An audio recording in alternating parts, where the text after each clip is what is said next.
Bonjour tout le monde. Cette semaine, on va aborder la grande question de comment dire non. Et oui, pas facile, hein, cette notion d'assertivité, comme on dit, de pouvoir encore une fois oser dire non, parce que des fois c'est important de le dire. Alors on va voir comment on peut le faire avec éthique, bienveillance et professionnalisme, et surtout authenticité, ancrage et confiance. On se retrouve tout de suite pour comment oser dire non. Manage ton cœur ou l'art d'oser être au quotidien. Je m'appelle Florence Benez et je te propose lors de cette émission de t'apprendre à manager ton cœur. Être à l'écoute de son cœur dans sa vie, dans ses choix, c'est beau, mais est-ce possible ?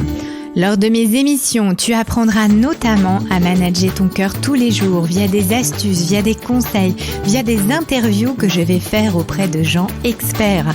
Alors viens me retrouver chaque semaine pour avoir ton conseil de la semaine et faire en sorte que tu puisses être connecté à qui tu es vraiment et laisser ton cœur être au centre de ta vie pour une expérience plus épanouie. Alors au sujet du jour, c'est comment dire non. Est-ce qu'il t'arrive d'être surpris par une demande imprévue ? Est-ce qu'il t'arrive de penser que les besoins d'autrui sont plus importants que les tiens ?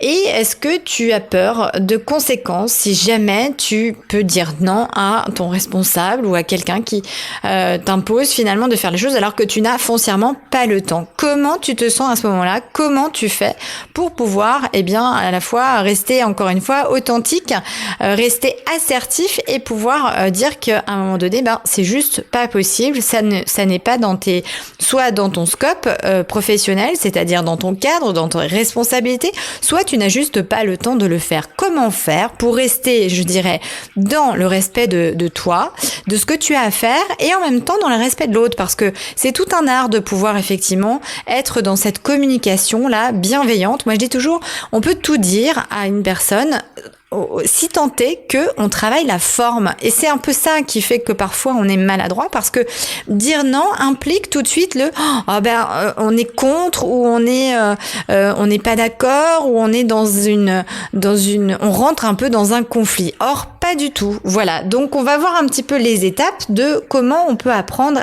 à dire non. Alors la première étape consiste vraiment à accueillir la demande, être dans l'ouverture. C'est-à-dire que tu as un boulot déjà énorme parce que une collègue de travail est par exemple en congé et de fait on te sollicite une nouvelle fois pour autre chose parce que il y a que toi qui sais le faire, etc. Mais foncièrement tu ne peux pas accepter cette surcharge de travail et tu n'en as pas encore une fois le temps matériel, et puis sur le planning il y a juste plus de place, quoi. Donc l'idée n'est pas tout de suite de dire non je ne peux pas, débrouille-toi, mais c'est plutôt d'écouter finalement le besoin de la personne. Et quand tu as une personne comme ça qui vient te voir, que ce soit une collègue ou que tu sois en posture managériale, peu importe, c'est de pouvoir se dire finalement là, de quoi as-tu besoin, quels sont tes besoins, qu'est-ce que tu veux exactement de moi. C'est-à-dire de vraiment faire exprimer la personne sur ce dont elle a besoin. Parfois les gens, ils vous disent que 5% finalement de ce qu'ils veulent vous dire. C'est-à-dire que la personne va dire j'ai besoin de toi pour faire ça, mais en fait elle a pas forcément besoin de toi, elle a besoin que soit tu sois à côté d'elle, soit que tu l'écoutes pour valider qu'elle ait une bonne idée, soit que tu vérifies simplement une demi-page sur les 40 pages qu'elle t'amène, il s'agit d'aller vraiment préciser encore une fois, vraiment de manière détaillée, le besoin qu'a la personne. Et de fait, deuxième étape, tu reformules. Tu vas reformuler le besoin de l'autre afin de montrer que tu as bien entendu. Donc, si je comprends bien, là, tu veux que je t'aide sur ce dossier-là simplement pour vérifier que la structure est la bonne. C'est bien ça que tu souhaites que tu souhaites de ma part, l'aide que tu as besoin. Est-ce que c'est ça ? Et là tu valides. Le fait de reformuler va te permettre de valider que tu es dans le juste et par rapport à ce que la personne a besoin, et ça va permettre de pouvoir te dire j'entends ce que tu me dis, et en même temps moi je vais pouvoir travailler un petit peu ensuite la réponse. Et la troisième étape, eh bien, ça va de pouvoir exprimer aussi ton ressenti par rapport à ça. Bah écoute, j'entends que là, tu as besoin de moi pour valider ça. Pour autant, là, de par le planning et le fait que Ginette soit en congé, eh bien, moi, j'ai pas la possibilité de pouvoir t'accorder cette heure-là. Pour autant, ce qu'on peut peut-être faire, c'est que tu m'envoies donc la moitié du document que je regarde demain matin et tu donnes l'autre partie à un tel. Enfin, tu vois, et là, tu trouves des solutions en fait. Ou alors tu décales, ou alors tu... Parce que souvent aussi, je vous prends l'exemple parce que souvent les gens ils vous demandent des choses en disant c'est hyper urgent, c'est hyper urgent. Mais c'est quoi l'urgence? Est-ce que c'est l'urgence de tout de suite ou est-ce que c'est urgent dans une semaine? Parce que l'urgence de Ginette et l'urgence de Jean-Paul vont pas forcément avoir la même définition en termes de temps. Donc ça c'est important aussi de le définir. Donc quand quelqu'un vient te voir, oh, j'ai absolument besoin que tu m'aides là-dessus. Ok, t'as besoin de quoi exactement? On accueille la demande. Je t'écoute. De quoi t'as besoin exactement? Donc, si je comprends bien, on reformule. Tu as besoin là que je jette un coup d'œil. Ok. Tu as besoin de ça quand? Parce que là, je te sens stressé et pressé. Pour quand exactement t'en as besoin? Ah, ben c'est pour dans 3 semaines. Bon, bah très bien. Eh ben si c'est pour dans 3 semaines, eh bien donc à ce moment-là, on fait ça, ça et ça. Et là, de fait, tu peux te permettre de pouvoir dire non plus facilement aussi.